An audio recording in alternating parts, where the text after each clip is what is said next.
40 Days, a unique and terrifying story. Episode number 1. Sonia's marriage was eagerly awaited by her parents. She had 4 younger sisters as well. When the proposal came, instead of thoroughly investigating the boy's family, Sonia's parents thanked God and finalized the engagement after just a few meetings. The boys' side quickly set the wedding date after the engagement. According to their custom, they had only one son, and they wanted to bring a daughter-in-law home soon. They refused to provide dowry, so Sonia's parents agreed without any objection and set the wedding date without any hindrance. Although the boy's family seemed very nice, Sonia's mother felt a bit uneasy because the boy's parents' appearance was slightly different from ordinary people. Their eyes were deep yellow and their noses were slightly long. Their lips were extremely red. This same thing used to seem strange to Sonia's mother. One day, she talked to her husband about it, and he rebuked her. "Amazing, Begum. Salute to your thoughts. Now let's refuse the marriage because you don't like their appearance." Sonia's mother said with embarrassment, "When did I say to refuse? I was just talking about their different appearance."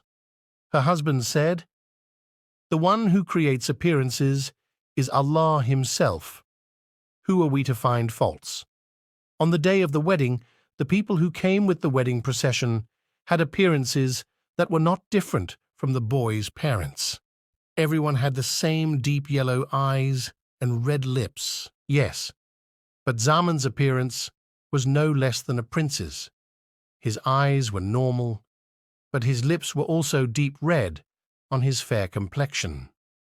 In the white shawani, he looked like a fairy descended from the moon. Sonia was no less either. The pair of them looked absolutely perfect together. At the time of departure, Sonia was seated with Zaman on the back seat, and her mother-in-law sat in front by herself, starting to drive the car. The rest of the wedding guests' cars were behind them. The car stopped in front of a house.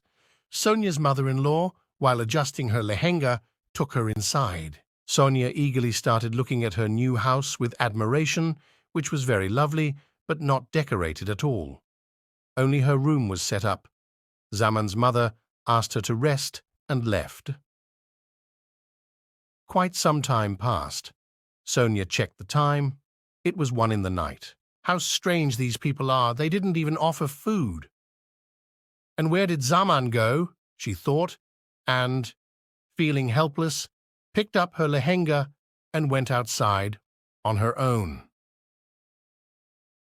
Instead of the hustle and bustle of wedding guests in the house, there was deep silence. She wandered around and started muttering, astonished. Where did everyone go? The silence in the wedding house is like a graveyard.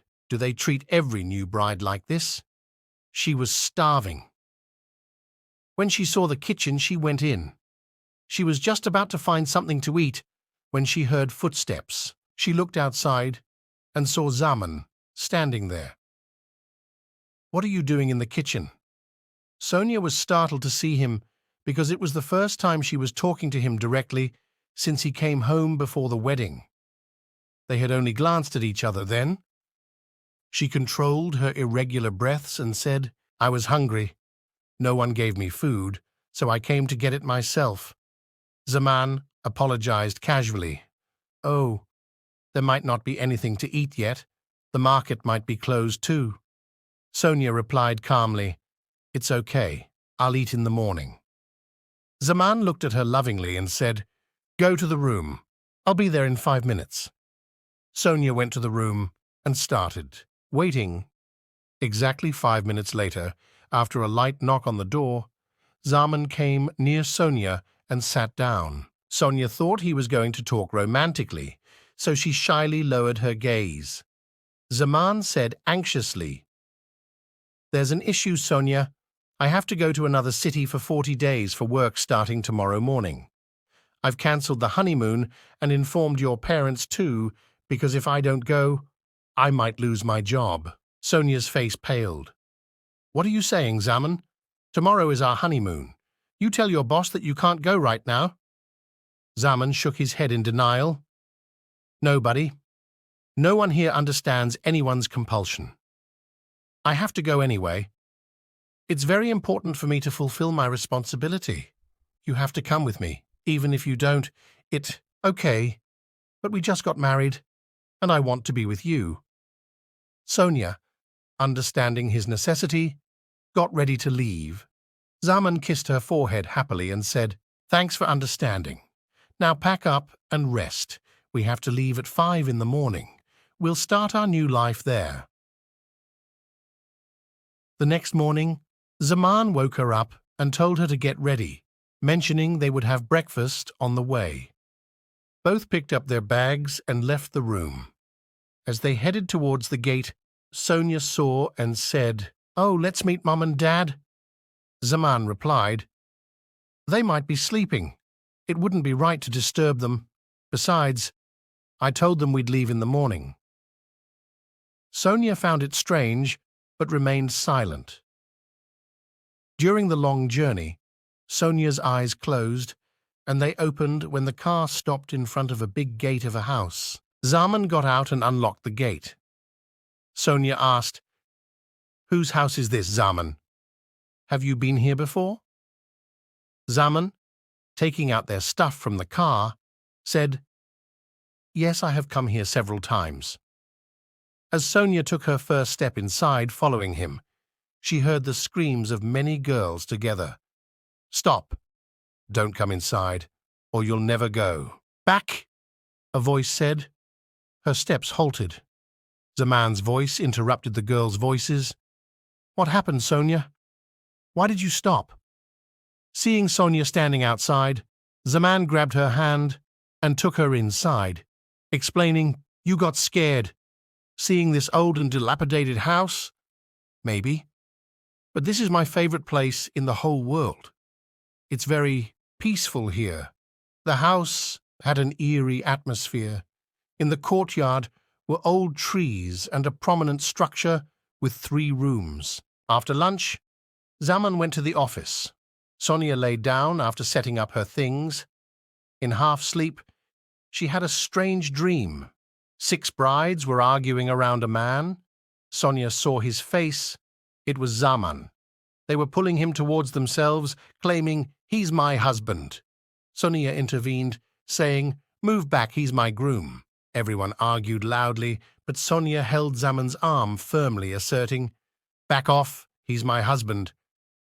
They argued loudly, and Soniya woke up.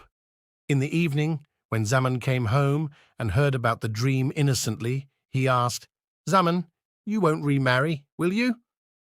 Hearing this, he burst into laughter. Soniya, annoyed, held his hand, reassuring him of her love and loyalty. They spent the night lost in each other. Around 2 a.m., when Soniya took a shower, Zaman thought. She stood in front of the mirror, combing her hair. Now she too was a bride, feeling her appearance shine more. The open window reflected in the mirror. There, a girl was staring at her with long, thin cuts on her face, as if made by a blade or knife. Soniya looked back, but there was no one at the window. She looked again in the mirror, and the girl was there. Soniya stared intently. She was among those girls who claimed Zaman as their groom. Soniya shouted, waking Zaman up. He turned on the lights and looked outside, but no one was there. Seeing Soniya scared, he comforted her by stroking her hair, and she fell asleep peacefully. In the morning, when she woke up, Zaman made breakfast for her. She felt lucky for her fate. While having breakfast, she noticed a 2-inch long cut on her arm, dried with blood. When Zaman saw it, he was shocked. Soniya asked, "What happened to your arm?" Surprised, Soniya expressed her confusion. "I don't know how it happened. Maybe my bracelet broke and caused the cut." Zaman left breakfast and suggested going to the doctor when he saw her concern. Soniya reassured him, "It's nothing, just a small cut. I don't feel any pain. Please have breakfast. You'll be late for work. Zaman felt a bit relieved seeing the minor wound and decided to eat breakfast. After leaving for the office, Soniya started cleaning the house. She noticed a strange odor spreading throughout the house. Soniya made a list of kitchen supplies and went out to search for a store. On the way, she saw a woman scolding her child, taking him home from playing in the street. Soniya asked her, "Auntie, is there a store nearby?" The woman cheerfully directed her to a nearby store and asked, "Are you new to this area?" Soniya replied, "Yes, we just moved here. We live in the Black Gate house at the end of the street. Please come visit sometime. I'll be very happy." That woman looked at Soniya from head to toe in amazement, as if she belonged to another world. "Do you live in this house?" Soniya smiled and confidently replied, which made the woman fearful. Hurriedly, she took her child inside and closed the door from inside. Soniya was troubled by this action. On her way back from the store, she started feeling uneasy. It sounded like a mosque was nearby. As soon as she entered the house, the sound stopped, surprising her. She went outside again and heard the azan still going on. In the evening, when Zaman came home, Soniya narrated the events of the day and said, "There must be something strange about this house." Zaman held her from the waist, pulled her close, and while brushing her hair behind her ear, he asked, "Why did you go out of the house? I don't know who lives here and what kind of people are here. Whenever you need anything, tell me. And there is no problem in this house.